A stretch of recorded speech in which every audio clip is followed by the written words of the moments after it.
ام المومنین سیدہ عائشہ رضی اللہ تعالی عنہا فرماتی ہیں کہ حضرت خولہ بنت حکیم مجھے ملنے آئیں۔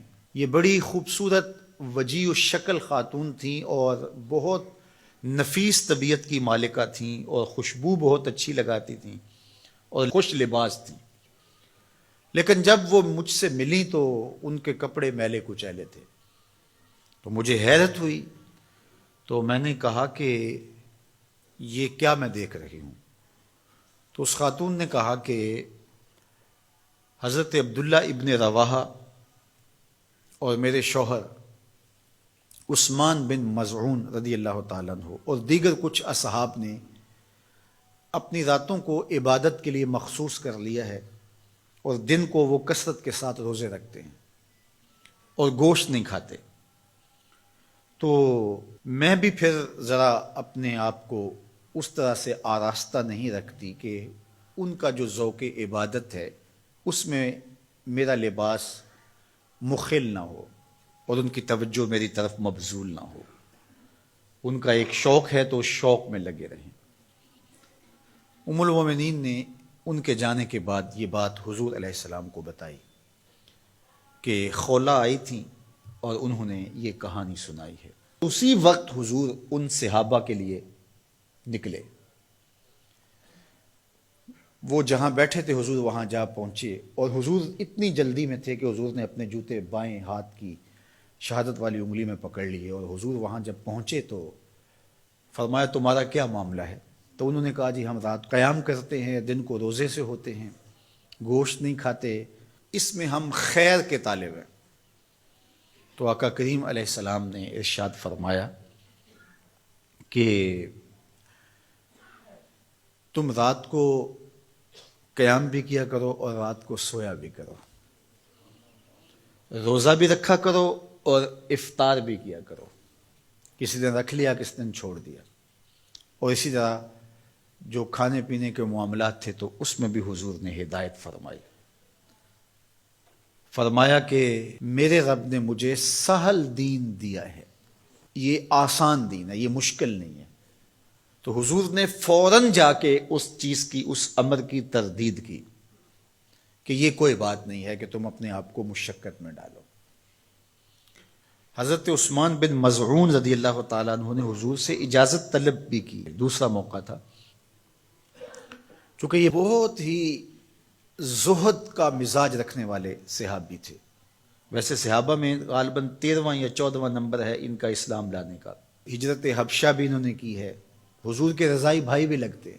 انہوں نے حضور سے اجازت طلب کی کہ ہمیں تبتل کی اجازت دے دی جائے۔ تبتل کیا ہے؟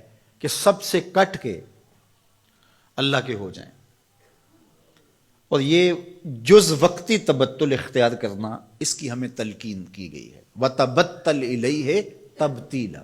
اللہ نے قرآن مجید میں اپنے محبوب علیہ السلام سے کہا محبوب کبھی کبھی سب سے کٹ کے اس طرح کا رنگ اختیار کیا کرو، اور یہ ہمیں بھی تلقین ہے۔ کبھی کبھی دن میں ایک مرتبہ آدھے گھنٹے کے لیے، 2 گھنٹے کے لیے موبائل بھی بند ہو، دروازہ بھی بند ہو، لائٹیں بھی کم کر لی جائیں، مصلی ہوں، آپ ہوں، آنسو ہو اور جذب ہو رہے، اس کا کوئی گواہ نہ ہو، اس کی ویڈیو بنانے کی ضرورت نہیں ہے، اور صبح بتانے کی بھی ضرورت نہیں رات مجھے بڑا رونا آیا۔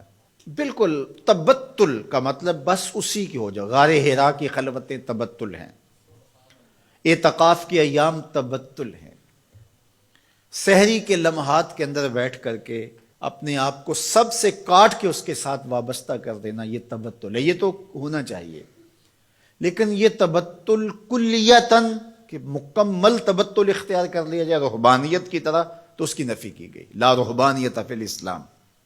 کوہ غار کی زندگی، بیوی بچے چھوڑ دیے جائیں، گھر بار چھوڑ دیا جائے اور تبتل اختیار کر لیا جائے، اور جنگلوں کا راستہ لے لیا جائے اور وہاں جا کے وقت گزارا جائے اور ترک دنیا کر دی جائے۔ اسلام نے ترک دنیا سے ہمیں منع کیا ہے کہ ترک دنیا نہ کرو، لیکن غرق دنیا سے بھی منع کیا ہے کہ دنیا میں غرق بھی نہ ہو جاؤ۔ صوفیہ فرماتے ہیں دنیا میں ایسے رہو جس طرح کشتی پانی میں رہتی ہے، کہ پانی میں رہتی ہے لیکن پانی کو اپنے اندر نہیں آنے دیتی، کیونکہ کشتی پانی میں رہے تو خود بھی تیرے گی، اپنے اوپر بیٹھنے والوں کو بھی ساحل پہ لگائے گی، لیکن اگر پانی کشتی میں آ گیا تو کشتی کو لے ڈوبے گا، کشتی کے مسافروں کو بھی لے ڈوبے گا۔ کہا تم دنیا میں رہو، دنیا تمہارے اندر نہ رہے۔ اگر دنیا تمہارے اندر آ گئی تو پھر تمہارا کچھ بھی باقی نہیں بچے گا۔ من نظر الی الدنیا نظر الحب اخرج اللہ تعالی من قلبہ نور الیقین والزہد۔ جو دنیا کی محبت میں غرق ہو جاتا ہے، اللہ اس کے دل سے زہد اور تقوی کے نور کو کھینچ لیتا ہے، پھر اس کے پلے کچھ بھی نہیں رہتا۔ تو یہ بھی منع کیا گیا ہے۔ لیکن دنیا ہی ترک کر دی جائے، دنیا ہی چھوڑ دی جائے اور کوہ و غار کی زندگی اختیار کی جائے، تو انسان کو اللہ نے بنایا ہی اسی لیے ہے کہ اس سے افزائش نسل ہو، معاشرت پیدا ہو، احکام شریعہ ہیں۔ جمعۃ المبارک فرض کیا گیا ہے سوائے مسافر کے اور مریض کے اور عورتوں کے، تو یہ اجتماع اسی لیے کیا گیا ہے۔ حج فرض کیا گیا، اجتماع ہے۔ جماعت کا کہا گیا ہے، اکیلے پڑھنے کے بجائے جماعت سے آگے پڑھو۔ تو یہ تو سالے معاشرے کے قیام کے لیے ساری چیزیں ہیں، تو تبتل سے منع کر دیا گیا۔